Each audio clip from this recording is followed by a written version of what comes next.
Halo Jenius, pada pembelajaran kali ini kita akan membahas tentang Bahasa Indonesia dan Pancasila, Bahasa Indonesia dengan tema bergerak bersama. Oke, kita mulai dari mengenal ter. Imbuhan ter biasanya digunakan di awal kata yang terdapat dalam sebuah kalimat. Macam-macam imbuhan ter. Yang pertama, menyatakan sebuah keadaan yang sedang atau sudah terjadi. Contoh, terdiam, terkunci, ataupun terbuka. Yang kedua, menyatakan paling. Contoh, terpandai, terindah, dan tertinggi. Yang ketiga, menyatakan keadaan yang terjadi tiba-tiba. Contoh, tersungkur, tertawa, dan terkejut. Kemudian yang keempat yaitu menyatakan perbuatan yang tidak disengaja. Contoh, terdengar, terganti, dan terlupa. Selain itu, kita juga akan belajar mengenai definisi perundungan. Apa sih yang dimaksud dengan perundungan? Perundungan adalah perbuatan mengusik, menyakiti, atau mengejek seseorang berulang kali. Perundungan membuat seseorang merasa tersakiti dan tidak nyaman. Candaan tidak menyenangkan yang dilakukan terus-menerus dapat berubah menjadi perundungan. Jenis-jenis perundungan. Yang pertama adalah perundungan fisik, yaitu perundungan berupa kontak fisik dengan tujuan menyakiti. Misalnya, seseorang yang mendorong, cubit, memukul, merusak barang, dan sebagainya. Yang kedua adalah perundungan verbal, yaitu perundungan melalui kata-kata seperti mengejek, mengancam, dan mempermalukan di depan umum.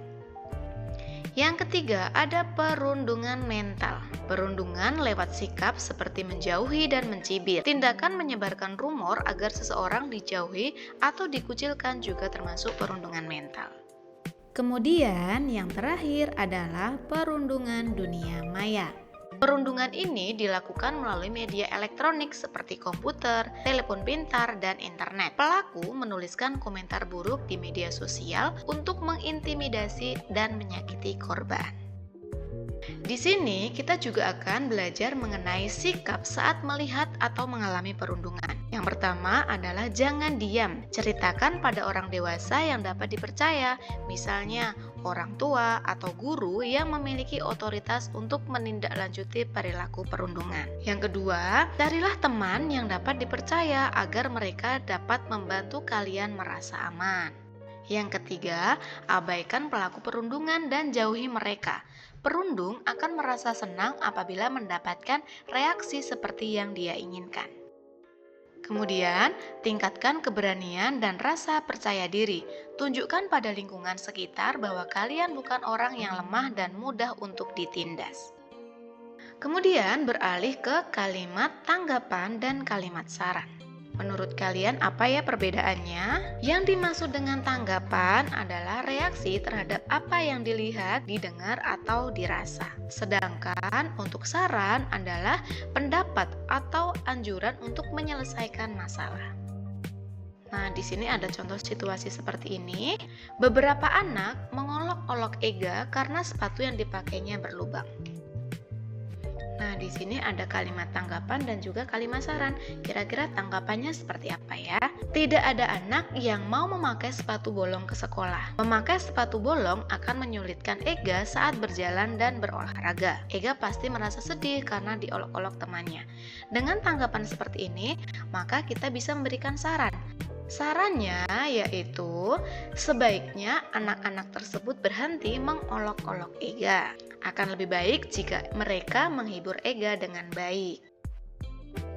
Kemudian kita akan beralih ke pantun. Apa itu pantun? Pantun adalah salah satu karya sastra asli Indonesia. Pantun termasuk dalam puisi lama karena memiliki beberapa aturan terikat dalam penulisannya. Ciri-ciri pantun. Pertama, setiap bait pantun terdiri atas 4 baris. Yang kedua, baris pertama dan kedua merupakan sampiran, baris ketiga dan keempat merupakan isi, dan yang terakhir, pantun memiliki rima atau sajak dengan pola yang khas. Ini merupakan salah satu contoh pantun. Pohon meranti di tengah hutan, tumbuh rimbun memberi keteduhan. Setiap manusia punya kekurangan, jangan jadikan sebagai hinaan. Jadi isi dari pantun ini adalah setiap manusia itu punya kekurangan, sehingga kita tidak boleh menghina kekurangan seseorang tersebut. Kedua, ikan berenang di lautan. Sekali ia menabrak batu. Barang siapa yang berkelebihan, hendaknya ia suka membantu. Nah, isi dari pantun ini adalah mengajak kita untuk saling membantu sesama manusia. Berikutnya, kita beralih ke kata hubung. Kata hubung adalah kata yang menghubungkan antar kalimat. Kata ini ditulis di awal kalimat atau disambung dengan tanda koma. Jenis-jenis kata hubung. Yang pertama yaitu kata hubung yang menyatakan kelanjutan peristiwa. Contoh, ketua kelas melerai perselisihan yang terjadi saat istirahat. Setelah itu, ia mengajak semuanya untuk menyelesaikan masalah. Jadi kata hubung di sini yaitu kata setelah itu yang berwarna merah. Kemudian yang kedua, kata hubung yang menyatakan sebab akibat. Contoh, mereka melanggar peraturan. Oleh karena itu, mereka mendapat hukuman. Dan yang ketiga, kata hubung menyatakan pertentangan atau perlawanan. Contoh, guru sudah sering menasihatinya, namun ia masih saja tidak berubah. Nah, sekarang kita akan beralih ke pendidikan Pancasila dengan tema Persatuan dan Kesatuan di lingkup kabupaten dan kota.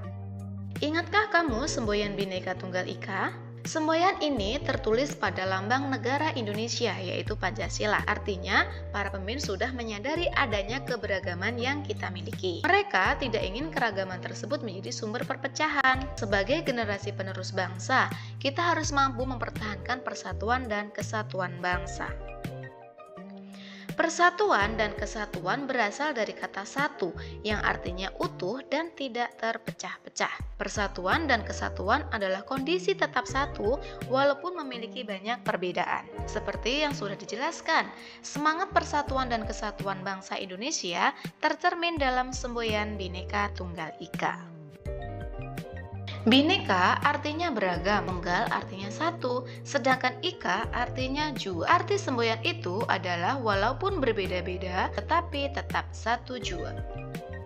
Bangsa Indonesia tidak menjadikan perbedaan suku bangsa, budaya, dan agama sebagai alasan untuk terpecah belah. Bangsa kita justru gemar bergotong royong dan tolong-menolong tanpa mempermasalahkan perbedaan tersebut. Karena itulah bangsa Indonesia dapat hidup rukun meskipun memiliki berbagai keragaman. Nah, menghijaukan lingkungan bersama tanpa memandang perbedaan merupakan contoh sikap bangsa dapat menciptakan persatuan dan kesatuan. Kemudian kita beralih mengenai tata cara berperilaku di lingkup wilayah kabupaten atau kota.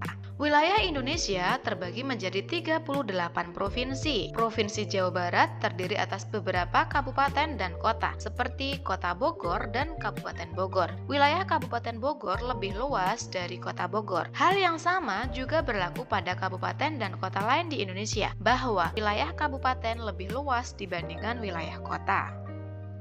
Kehidupan di wilayah kota. Pertama, cirinya yaitu masyarakat banyak yang bekerja di perdagangan atau jasa. Yang kedua, kepadatan penduduknya cukup tinggi. Yang ketiga, wilayah lebih sempit daripada kabupaten dan fasilitas umumnya lebih memadai daripada kabupaten.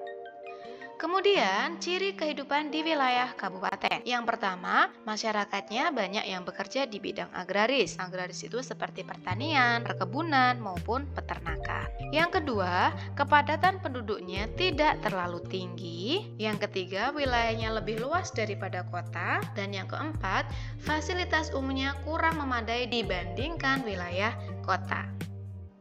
Perbedaan kabupaten dan kota. Wilayah kabupaten dipimpin oleh seorang bupati, kemudian wilayahnya lebih luas, jabatan dipilih melalui pemilu. Sedangkan untuk wilayah kota dipimpin oleh seorang wali kota, dan wilayahnya lebih sempit dan jabatan dipilih juga melalui pemilu. Tugas bupati dan wali kota. Yang pertama, memelihara ketentraman dan ketertiban. Kemudian mengusulkan pengangkatan wakil wali kota dan bupati. Yang ketiga, melaksanakan tugas lain sesuai dengan ketentuan peraturan perundang-undangan. Dan yang terakhir, menyusun dan mengajukan rancangan perda atau peraturan daerah. Kota dan kabupaten memiliki wilayah yang luas. Upaya untuk menjaga persatuan dan kesatuan warga masyarakat di wilayah tersebut menjadi cukup sulit. Nah, setiap wilayah, kabupaten, dan kota di Indonesia memiliki aturan yang harus dipatuhi. Sebagai warga masyarakat, kita harus mematuhi aturan yang ditetapkan oleh pemerintah daerah setempat dengan penuh kesadaran. Sikap tersebut menunjukkan bahwa kita telah menjadi warga negara yang baik dan taat. Nah, sekarang kita lanjutkan untuk pembahasan soal. Yang pertama, kita bahas dulu untuk soal bahasa Indonesia. Dari soal nomor 1. Nasi goreng udang adalah makanan termahal di warung Bu Ina. Imbuhan ter pada kata yang dicetak tebal memiliki makna: A. Menyatakan kejadian yang sudah terjadi, B. Menyatakan paling, C. Menyatakan keadaan yang terjadi tiba-tiba, atau D. Menyatakan perbuatan. Nah, sekarang kita lihat nih, di sini ada kata termahal. Termahal di sini artinya apa? Paling mahal, berarti yang tepat adalah yang B. Next. Nomor 2, perundungan membuat seseorang merasa tersakiti dan tidak nyaman. Gambar di atas menunjukkan salah satu jenis perundungan, yaitu A. Perundungan mental, B. Perundungan fisik, C. Perundungan verbal, atau D. Perundungan dunia maya. Nah, sekarang kita lihat di sini kan ada orang yang sedang mencekik temannya seperti itu ya. Berarti ini merupakan perundungan fisik karena berhubungan dengan fisik seseorang. Jawaban yang tepat yang B. Nomor 3, hari ini hujan turun dengan deras, saya harus pergi ke sekolah. Konjungsi yang tepat untuk mengisi kalimat rumpang di atas yaitu A. Meskipun demikian, B. Oleh karena itu, C. Dengan demikian, atau D. Setelah itu. Hari ini hujan turun dengan deras. Meskipun demikian, saya harus pergi ke sekolah. Berarti jawaban yang tepat yang sesuai dengan kalimat ini adalah yang A. Nomor 4. Rini kesulitan bangun pagi, sehingga dia sering terlambat ke sekolah. Tono memberikan anjuran kepada Rini agar tidak sering begadang. Berdasarkan kejadian di atas, Tono memberikan titik-titik kepada Rini. A. Tanggapan, B. Saran, C. Penghargaan, atau D. Motivasi. Sekarang kita lihat kata kunci di sini adalah memberikan anjuran. Anjuran itu adalah salah satu saran, berarti yang B lagi.